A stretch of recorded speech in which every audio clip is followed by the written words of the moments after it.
Ok, YouTube, aqui é o Juliano Tonio novamente. Nessa noite a gente vai dar continuidade à segunda parte do vídeo Noções de Sobrevivência, ok? Vou falar aqui agora de um problema que ocorre com muita frequência no meio do mato, com muitas pessoas que vão, às vezes, se aventurar aí no meio do mato e que mata muita gente por aí, ok? É o problema da hipotermia. Bom, o que é hipotermia? A hipotermia é quando a temperatura interna do seu corpo abaixa, ok? O nosso corpo tem uma temperatura interna em torno dos 36 graus. Quando ela abaixa bastante, as pessoas tendem a morrer de frio, ok? E a maioria dos comentários ou das pessoas com quem eu converso sobre isso, geralmente acham que hipotermia só vai acontecer com alguém que esteja lá no Alasca, no Polo Sul, no Polo Norte, no meio do inverno europeu, americano. Não. Ocorre com muita frequência, é o que mais mata no mundo, ok? Enfatizando isso, é o que mais mata no mundo, e ocorre aqui no Brasil também o tempo todo. Esse ano comigo, em janeiro, verão, ok? Às 4 horas da tarde eu estava na Serra do Tabuleiro, numa região da Serra do Cipó, aqui em Minas. Peguei uma frente fria, uma chuva fria, ok? Gelada, mais um vento cabuloso. Meia hora que eu estava nessa chuva tentando fazer um abrigo, eu estava com o uniforme, não deu para colocar o poncho, eu estava completamente gelado a ponto de não conseguir dar os nós que eu precisava, porque meus dedos tremiam tanto e estava começando a ficar roxo a ponta deles de frio, ok? Nessa mesma Serra do Tabuleiro onde eu estava, alguns anos atrás, um rapaz que veio da Bahia procurar emprego numa fazenda lá, se perdeu pela serra, o nevoeiro veio, tampou o caminho dele, ele não conseguiu enxergar mais, choveu, só tinha a roupa do corpo, molhou, teve que passar a noite lá, faleceu também por causa do frio, não sobreviveu até a manhã seguinte, ok? Um amigo meu, conhecido meu, fazendo um treinamento de sobrevivência na selva, alguns anos atrás, teve um problema de hipotermia numa demonstração de transporte de ferido, ok? Ele estava em cima de uma maca, estava perfeitamente saudável, coberto com poncho, mas chovendo, ok? Ele teve hipotermia. Claro que lá ele estava cercado por profissionais preparados para ampará-lo e tratar do problema. Um instantinho resolveram, sem grilo, mas se ele estivesse sozinho, sem abrigo, ele teria, se ele tivesse que enfrentar a situação sozinho, ele teria tido problemas, ok? Mais recentemente, a gente ainda tem um exemplo infeliz do brasileiro que morreu lá na África, ok? A gente poderia ter aprendido com o exemplo dele vivo, ele retornando e falando, olha, eu sobrevivi porque tinha os itens que eu precisava para passar por essa situação. Seria melhor do que a gente ter que aprender agora, sabendo que o rapaz morreu, ok? E isso aí nos leva a pensar da seguinte forma: se a gente estiver numa situação de sobrevivência, o que eu devo priorizar? A maioria das pessoas pensa em entupir a mochila de comida. Eu vou sair para o meio do mato, preciso de comida. Entope a mochila de comida, ok? Na verdade, existe uma regra, ok, na sobrevivência, que a gente chama da regra dos 3. Essa regra vai ajudar vocês a priorizarem, ok, as tarefas, as atividades que vocês vão ter que fazer. A regra dos 3 é o seguinte: são 3 minutos, ok? 3 horas, 3 dias e 3 semanas. 3 minutos, 3 horas, 3 dias e 3 semanas. Essa regra diz o seguinte: nosso corpo fica 3 minutos sem oxigênio, daí a gente começa a ter dano cerebral. A gente fica 3 horas só exposto aos elementos. Mais que isso a gente não consegue ficar. A gente pode ainda morrer antes disso, mas no máximo que a gente aguenta ficar são 3 horas exposto aos elementos, ou frio intenso ou calor intenso.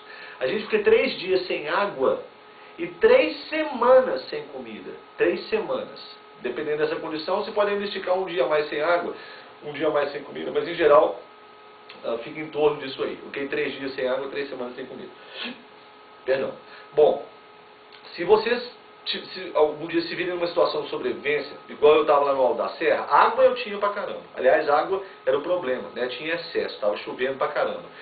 Qual que era a minha prioridade? Abrigo. Por quê? Porque eu só fico 3 horas exposto ou ao frio intenso ou ao calor intenso. Se você estiver no deserto, sua prioridade não vai ser água, vai ser um abrigo, porque você não vai sobreviver ao calor do deserto. Se você estiver no meio da montanha e estiver ameaçando chover, procura um abrigo, porque se você estiver exposto ao vento, à chuva, você vai morrer, ok? Ainda mais se você só tiver a roupa do corpo, não tiverem outra roupa seca. No meu caso, eu tinha um abrigo que eu estava fazendo e era eficiente, depois de pronto, e tinha roupa seca. Mas se você não tiver roupa seca na mochila, vocês vão ter que conservar a roupa seca de vocês, ok?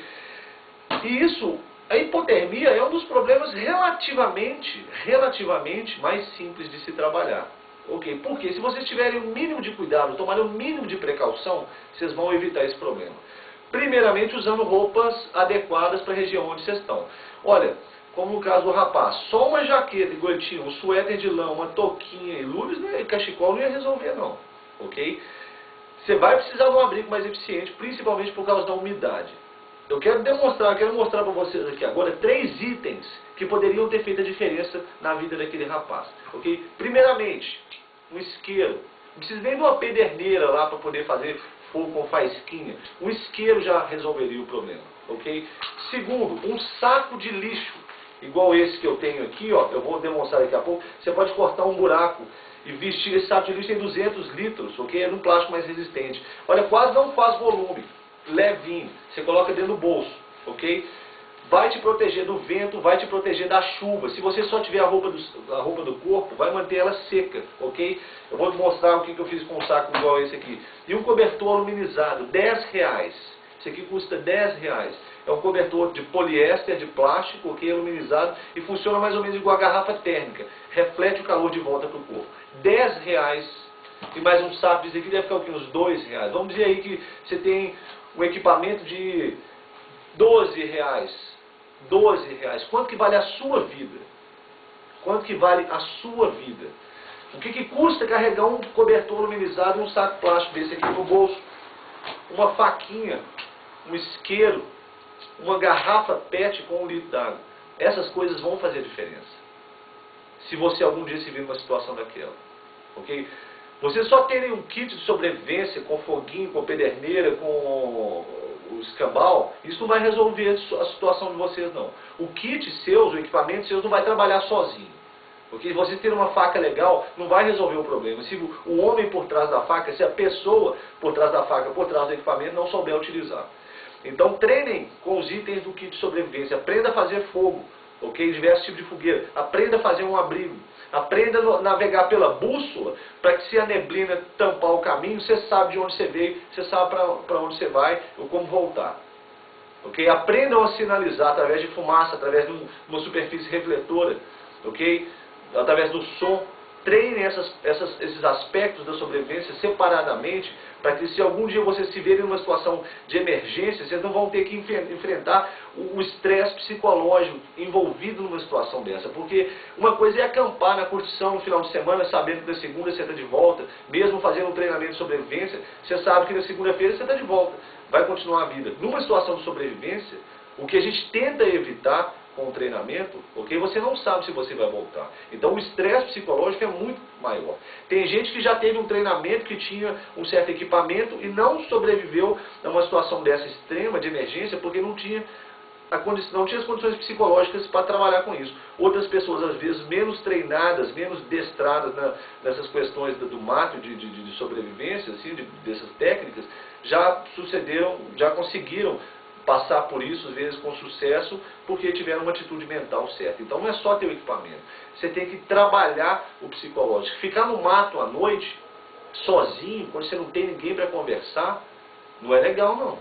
Não é uma coisa assim, a princípio, que se a pessoa não estiver acostumada, isso ela vai curtir numa boa. Ok? Isso tem um peso. Isso traz os seus fantasmas. O bicho-papão da sua cabeça vai aparecer para você. Um monte de coisa vai rolar.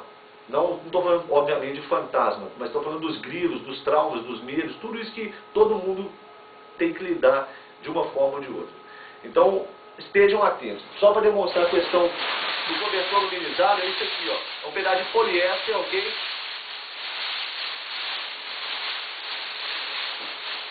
Que realmente funciona, ok? Que realmente ainda pode ser usado como sinalizador, que realmente reflete de volta o calor do corpo.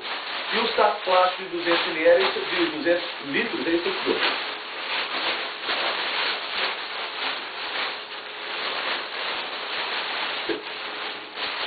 Ninguém no mato está preocupado com o aspecto. Ninguém vai rir de você porque você está vestido assim.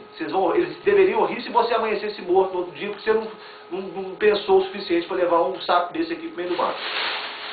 Então, esses elementos, essas coisas que a princípio parecem bobagem, podem fazer a diferença numa situação de emergência, ok? Se vocês tiverem mais algum comentário, alguma pergunta, alguma dúvida que eu puder ajudar,